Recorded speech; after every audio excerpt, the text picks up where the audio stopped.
Lesson 10, Domain and Range. We started to look at this on Monday and Tuesday of the current week, and I wanted to do this lesson in order to kind of go over some of the most important details of this component of Lesson 10, Domain and Range. So, I want us to remember back when at the beginning of this unit, when we were looking at the dog that got tied to a post. And in this situation now, we are going to be looking at the number of barks that the dog made. And we are going to say that the number of barks is a function of time. So that means that how many times did the dog bark over a certain period of time. So let's take a look at this function notation. And again, I want to call your attention to this letter B. B again is the name of the function. It is the number of barks. T is the input again. And we know that when I talk about inputs, typically that we've seen in this unit, the input is always time. In this case, we don't know how we're measuring time other than we know that it is time is being measured. So that is the input. So here's the scenario. We have the total number of times a dog is barked is a function of time.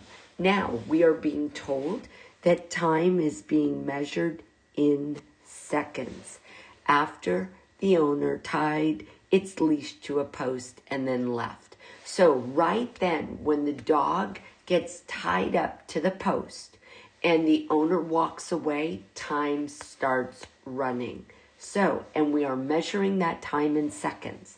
So basically, in less than 3 minutes after the owner left, so in less than 3 minutes, the owner returned, untied the leash, and walked away. So basically, the dog and the owner walk up, the owner ties the dog to a post on its leash, walks into the store. In less than 3 minutes, he returns, unties the leash, and walks away. So, but when we're looking at time in this situation, we are talking about time in seconds. So I ask you, are these inputs down here in this table possible based on time being the input? So in 15 seconds, could this have happened? In 84 and a half seconds, could this have happened? And in 300 seconds, could this have happened? So in this instance, I had you go off and do this and circle it on the slide, and then we talked about it. So basically, I shared with you that yes, 15 seconds could be an input. Why? Because 15 seconds is less than 3 minutes. One of the things I want to note to you is how many seconds is 3 minutes? Well, if I know that there are 60 seconds in every minute times 3 minutes, that means I am looking at 180 seconds. So 15 most definitely is less than 180 seconds. Let's look at the second one. 84 and a half seconds. Well, I can see that this is definitely less than 180. And the last one, 300 seconds, no. This is a no. Why? Because this is too big. Remember, I only have 180 seconds, and this is 300 seconds. So that means cannot be an input because it is too large. All right, let's go on and look at the next one. So now this next slide, and we talked about this in class. So now we want to know, hey, Can the total number of times the dog has barked is the function of time. So take a look down here. Now, instead of this being an input, I am looking at outputs. So remember, the outputs, if I go back, the output is the number of barks. So, moving forward, and in the same amount of time of 3 minutes, could the dog have barked? Could that be an output? So let's take a look. Could the dog have barked 15 times in 3 minutes? Yes, he could have. Absolutely. Could the dog have barked 84.5 times? No, he could not. Why? Because this 0.5, a dog does not bark half a time. It just doesn't happen. He can't bark a half. So this is no. Could the dog have barked 300 times in 3 minutes? Well, yes, he could have. So I'm just going to say yes. But is that possible? Yes. Is that a lot of barking? Yes. But it's possible. So all 3 of these, with the exception of 84.5, could not be a possible output. All right. So now let's do a little bit of a deeper dive into inputs and outputs. All right. So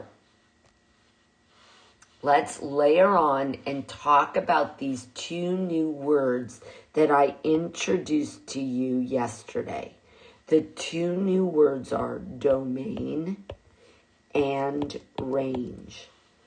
Domain are all of the possible inputs. So what could I put into a function? And the range are all of the outputs. So when I was talking about the dog situation, the domain in that case were all the time values in seconds that would make that function true. So think about it. We had between 0 and 3 minutes. So what worked? 3 seconds, 100 seconds. But remember, 300 seconds did not work in our situation with the dog barking. Why? Because 300 seconds was too big. We only needed 180 seconds or less. All right, what about the output values? Remember, we talked about the barks. So remember, the dog could bark 300 times. The dog could bark 10 times. The dog could bark 25 times. The part that didn't make sense is a dog could not bark half of a time. So therefore, we have to make sure the range makes sense in the situation. And that's what we're going to be looking at. All right, 2 new words, domain and range. Now, I know it's going to be hard, so I want you to always think about inputs and outputs. All right, so I'm hoping what I would do is write down the word domain, and right under the word domain, I put the word input, and write down range, and right under the word range, I put output. All right, let's continue. We started and we did this problem in class, and it gave a lot of students trouble. And I think it gave a lot of students trouble because of this. So this S squared. So let's just look at my picture here. So I have a square, and I want to find the area of a square. So when I find the area of a square, I multiply the side lengths. So if I come over here and I draw a square, and you know that it's base times height. Well, remember, a square has got 4 equal sides. So instead of me labeling it B and H, that indicates that that's 2 different numbers. I want you to think about it. If I draw a square and I tell you that this side length is 3 and this side length is 3, and I ask you to find the area of the square, if I multiply the base times the height, it would be 3 times 3. And because these numbers are the same, I simply say 3 to the power of 2, or 3 squared. So, I'm going to erase that because I just wanted to kind of frame it around this picture that I've got right here. Here is a square.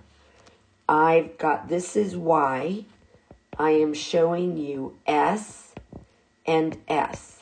And in order for me to find the area of that square, I'm going to multiply S times S, which means I'm simply going to go S raised to the power of 2. That is where this comes from right there. And we know from this problem that the area is a function of its side length.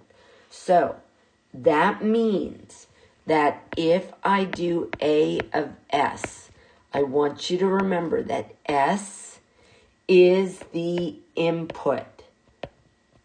The input are all of the side lengths, all of the numbers that I can use to find the area of that square. All right, so now let's just think about it. All right, if I, and again, I'm going to erase this, and I want you to think, what could be a possible side length of my square? Could I say it is 1? Absolutely. So if I say that my side length is 1, what is the area of my square?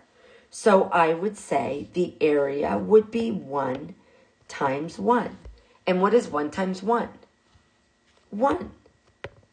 All right, so that is an output. All right, let's change my side length, and instead of using 1, let's use 2. So now my side length is 2. So I'm going to put a 2 right there. So that means, what is my output? If I multiply 2 times 2, or 2 raised to the power of 2, what is 2 times 2? I'm hoping you all could tell me that it is 4. All right, what's another side length that we could use? Could I use 6? Could I use 7? Could I use 3? Could I use 1/2? Absolutely. That means that instead of this being 2, let's use 1/2. So that means I've got a really small side length. I've got 1/2 of an inch. I could use a ruler and measure 1/2 of an inch. So this means that my input is 1/2. So I'm going to go over here and I'm going to multiply 1/2 times 1/2, which means I'm going to take 1/2 and raise it to the power of 2. And when I multiply 1/2 times 1/2, I'm going to multiply 1 times 1, which is 1. And I'm going to multiply 2 times 2, which is 4. So now that is another output, 1/4. So What's another one? Let's go crazy. And instead of let's use a really big number. Let's use 20. Could I have used 20? Absolutely. So what happens if I use 20? So again, I'm going to put it as an input. And then I'm going to go 20 times 20. And I'm going to use my calculator. And that's going to be 20 raised to the power of 2. Which means what's the area of my square?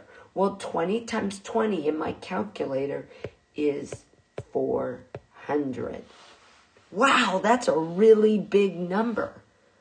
All right, I'm going to throw one more box onto this table. I'm going to make it right here. All right, so let me ask you a question. Could I use -1 as a side length? -1. Have you ever seen a square with a -1 as a side length? No. This means that -1 cannot be an input. It doesn't make sense. It reminds me of that input of 300 seconds. Remember, it didn't work because I needed the number to be less than 180. So, in this case, what are all my inputs that I could use? All of my possible inputs could be all numbers, all of them, greater than 0. Not including 0. Notice that I said greater than 0. So I could use 1/4. I could use 1/10. That would be a really tiny square, but I could use it. So all numbers greater than 0. So therefore, my possible outputs could be all numbers greater also than 0. That is what will work. All right, so that was what we did in class yesterday. So now I'm going to add one more onto this video because we're going to do this on Thursday. So here you go. So we've got a tennis camp that charges $40 per student for a full day camp. So that means if you go to this camp, it's going to cost you $40. And the camp runs only if at least 5 students sign up. So 5 students need to sign up in order for this camp to be able to run. Remember, it's $40. So we know that 5 students need to enroll, but the maximum number of the campers that they can take is 16. So that means 5 got to sign up, but they won't take more than 16. Okay, what else do we know? The amount of revenue, that's how much money they make in dollars that the tennis camp collects is a function of the number of students that enroll. Well, of course that makes sense. So think about it. The money that I make depends on how many students sign up for this camp. But remember, the camp won't run unless we have 5 students.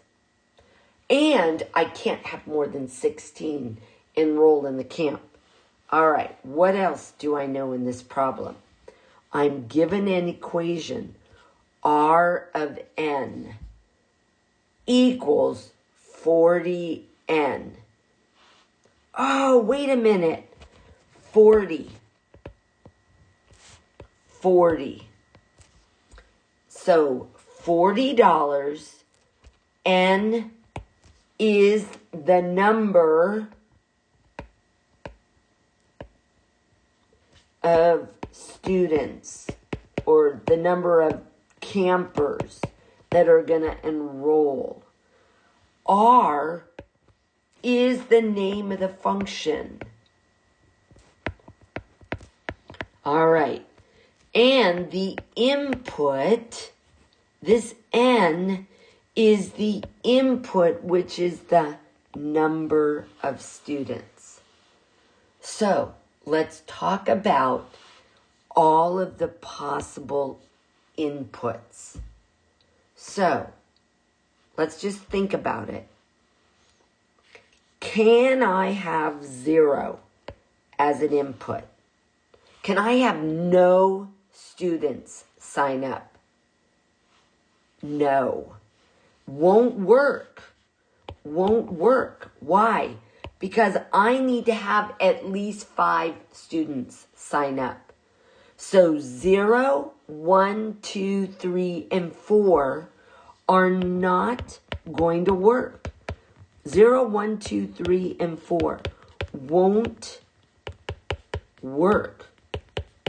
Why? Because I need at least 5 students to sign up. So that is an input that won't work. All right, so let's think about, can I have 5 students sign up? Yes. Perfect. Can I have 10 students sign up? Yes, absolutely. Can I have 20 students sign up? Nope. Can't do 20. Why can't I do 20? Because I can only take 16. So what are the possible inputs? The possible inputs are anywhere from 5 up to 16. That is the only number of inputs that'll work. So I can do 5, I can do 10, I can do 6, I can do 16. But I can't do less than 5, and I can't do more than 16. So now that I figured out all of the possible inputs, let's just figure out my outputs based on 5, based on 10, based on 6, and based on 16. So what do? So what I'm going to do is I'm going to use my equation. And remember, 5 is an input, 10 is an input, 6 is an input, 16 is an input. So let's go ahead and do it. I'm going to go R of 5 is equal to 40 times 5. So what's 40 times 5? Use a calculator. 40 times 5 is 200. So that's an input. That's an output, sorry. That's how much money they make. Well, let's do 10. R of 10 is going to be 40 times 10. Well, what's 40 times 10? 400. So they can make $400. How about 6? R of 6 is equal to 40 times 6. Well, what's 40 times 6? Again, use a calculator. 40 times 6 is 240. And the last one says R of 16. Well, that's going to be 40 times 16. So what's 40 times 16? Use a calculator. $640. So now, if I were to figure out all the possible outputs, I know that it it has to start at 200. So my outputs could be anywhere from, let's just write this. So my outputs would start at 200 and would go all the way up to the maximum of 16, which is $640. So all I did, so that's what I know could be my possible outputs for this function. All right, lots of great detail and information here, right? So we're going to continue to practice.